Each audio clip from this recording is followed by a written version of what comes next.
ખેડૂત મિત્રો, તારીખ 1/6 આપણે તલનું વાઢવાનું કામ શરૂ કર્યું હતું. હવે આને આપણે 12 દિવસ પછી આપણે આને તલ કાઢવાના છીએ. તો આપણે પંજાબી થ્રેશરમાં કાઢીએ તલને. તો આમાં આ વિડીયોમાં હું બતાવવાનો છું તમને કે પંજાબી થ્રેશરનું કામ કેવું છે. તો તમે આ વિડીયોમાં પૂરેપૂરો જોઈ અને વિડીયોને પૂરો જોજો તો તમને જાણકારી મળે કે પંજાબી થ્રેશરનું કામ કેવું છે. જો આ રીતના તલ હતા, આમાં કોકો ગુખું છોડવા થઈ ગયા હતા આ માવઠાને લીધે, પણ બહુ વાંધો આવ્યો નથી. જો આ અત્યારે માણસો વાઢે છે, તલ બહુ સારા છે.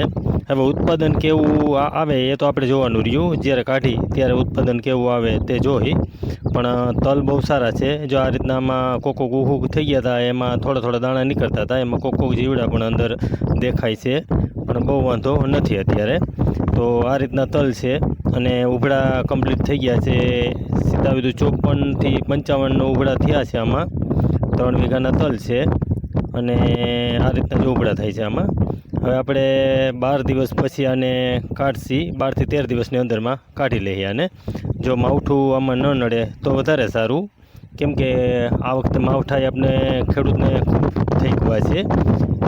તલ વાઢી કે મગ વાઢી માવઠું ઊભું જ હોય જ્યારે ને ત્યારે. તો આ રીતના જો ઉભળા થાય છે અત્યારે, તમે જોઈ શકો છો.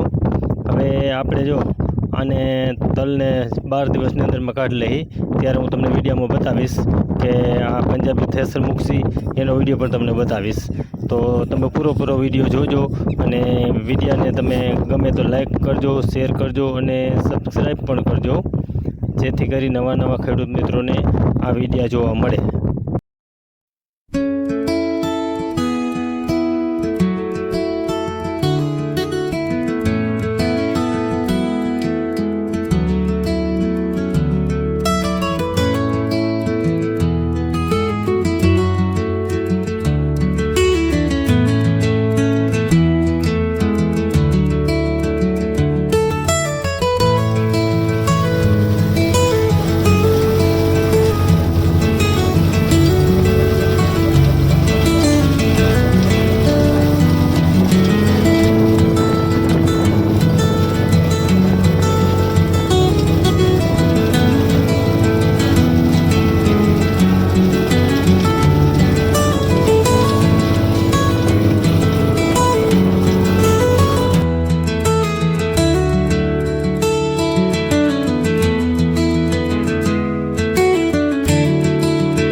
તો ખેડૂત મિત્રો, આ પંજાબી થ્રેસરમાં ઓછા માણસો જોઈએ છે, કેમ કે જો આપણે ઉભળા કરેલા હોય તો વધારે માણસો જોઈએ, અને જો ઉભળા એક જગ્યાએ આપણે ઢગલો કરી દઈએ તો 3 થી 4 માણસો આ કાઢી શકે છે.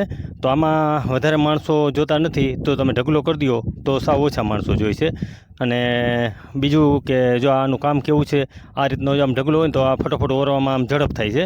અને જો આ 2 જણા ઓરે છે. હવે આ વિડીયો ગમે તો લાઈક કરજો, શેર કરજો અને સબસ્ક્રાઈબ પણ કરજો.